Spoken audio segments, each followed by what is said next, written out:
ગુજરાતમાં જુલાઈ મહિનાની શરૂઆત સાથે જ મેઘરાજાએ ધમાકેદાર એન્ટ્રી કરી છે। જૂન મહિનામાં જે વરસાદની ઘટ હતી તે જુલાઈની આ શરૂઆતના દિવસોમાં જ પૂરી થઈ ગઈ હોય તેમ રાજ્યભરમાં સાર્વત્રિક વરસાદ વરસી રહ્યો છે। હવામાન વિભાગના જણાવ્યા અનુસાર હાલ ગુજરાત પર એક સાથે 5 જેટલી આકાશી સિસ્ટમ છે તે સક્રિય છે, જેને પગલે આગામી દિવસોમાં રાજ્યમાં અનેક વિસ્તારમાં ભારેથી અતિ ભારે વરસાદની ચેતવણી આપવામાં આવી છે। હવામાન વિભાગે દક્ષિણ ગુજરાત અને સૌરાષ્ટ્રના કેટલાક ભાગમાં રેડ એલર્ટ પણ જાહેર કર્યું છે। આ સાથે જ હવામાન નિષ્ણાંત અંબાલાલ પટેલે પણ રાજ્યમાં વરસાદની સ્થિતિને લઈને મહત્વની આગાહી કરી છે।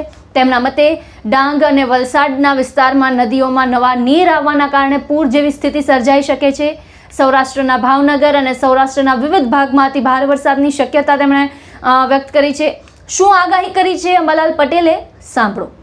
ખાસ કરીને હવે જે વરસાદ છે એ દક્ષિણ ગુજરાતના ભાગોમાં, સુરત વગેરે ભાગોમાં, દક્ષિણ સૌરાષ્ટ્રના ભાગોમાં, લગભગ ભાવનગર અમરેલીના ભાગોમાં, કંઈક થોડા ઘણા છે બોટાદના ભાગોમાં વરસાદ રહેવાની શક્યતા છે। કેટલાક ભાગમાં ભારે વરસાદ ઝાપટા પડી શકે, પણ સુરતના ભાગોમાં અને પશ્ચિમ ઘાટના અમુક ભાગોમાં તો હજુ પણ 4 કે 5 ઇંચ જેવો વરસાદ થઈ શકવાની શક્યતા રહેશે। એટલે સુરત છે એમાં ઘણું વરસાદનું પ્રમાણ ઘટી ગયું છે, પરંતુ હજુ આગામી 48 કલાકમાં સુરતમાં કંઈક અંશે 4 ઇંચ 5 ઇંચ જેવો અથવા તો તેનાથી થોડો વધતો ઓછો વરસાદ રહેવાની શક્યતા રહેશે।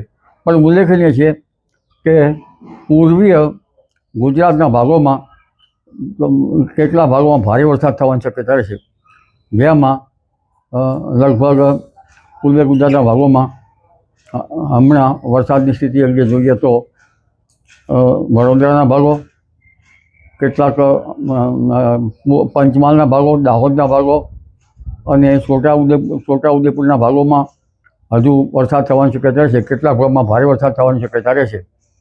આ ઉપરાંત ઉત્તર ગુજરાતના કોઈ ભાગમાં વરસાદ થવાની શક્યતા રહેશે। સાબરકાંઠાના કોઈ ભાગમાં વરસાદ થવાની શક્યતા રહેશે। અરવલ્લીના કેટલાક ભાગમાં વરસાદ થવાની શક્યતા રહેશે, પરંતુ વરસાદનું પ્રમાણ હવે કાલ કરતાં હજુ ધીરે ધીરે ઘટવાની શક્યતા રહેશે। એટલે હજુ વરસાદ તારીખ 7 કે 8 તારીખ આસપાસ હજુ રહેવાની શક્યતા રહેશે।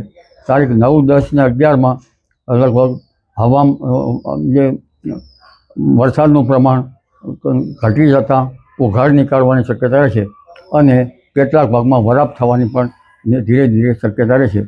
તારીખ 13, 14માં ક્યાંક વરસાદી ઝાપટા પડી શકે અને ક્યાંક લોકલ સિસ્ટમના કારણે ગાજવીજ થઈ શકે। તારીખ 16મી જુલાઈએ રથયાત્રાના દિવસે ક્યાંક છાંટા પડી શકે, પણ રથયાત્રાના દિવસે સમયસારની વીજળી જોવાનું મહત્ત્વ છે। અષાઢી પાંચમનું પણ સમયસારની વીજળી જોવાનું મહત્ત્વ છે।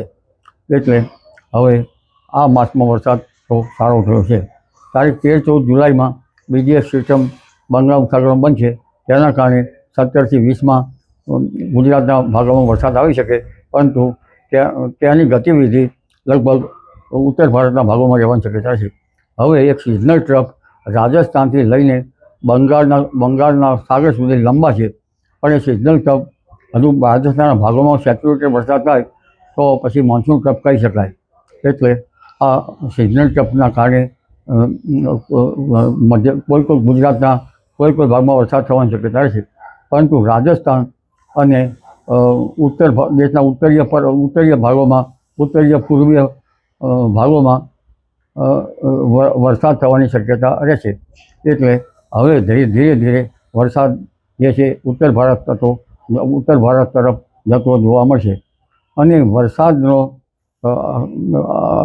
અન્ય રાઉન્ડમાં જોવા જઈએ તો એક આ માસના અંતમાં તારીખ 27 થી 30માં પણ વરસાદ આવવાની શક્યતા રહે અને ઓગસ્ટમાં 1લી ઓગસ્ટે અણધાર્યો વરસાદ થવાની શક્યતા રહે, પરંતુ ઓગસ્ટમાં કદાચ MDO પહેલા ફેઝમાં આવી શકવાની શક્યતા રહે અને ઇન્ડિયન ઓશન ડાયપોલ પણ સાનુકૂળ રહેવાની શક્યતા રહેશે। એટલે ઓગસ્ટમાં અલ નીનોની ધાસ્તી હોવા છતાં ઓગસ્ટમાં સારો વરસાદ થવાની શક્યતા ગણી શકાય। જી, હાલ માટે હવામાન વિભાગ અને નિષ્ણાંતોની આગાહીને ધ્યાનમાં રાખીને નાગરિકોને જરૂરી સાવચેતી રાખવાની સલાહ છે તે આપવામાં આવી રહી છે। ત્યારે આપના વિસ્તારમાં કેવો વરસાદ છે અમને કમેન્ટ બોક્સમાં જણાવો અને અમારી ચેનલને લાઇક, શેર અને સબસ્ક્રાઇબ કરવાનું ભૂલશો નહીં.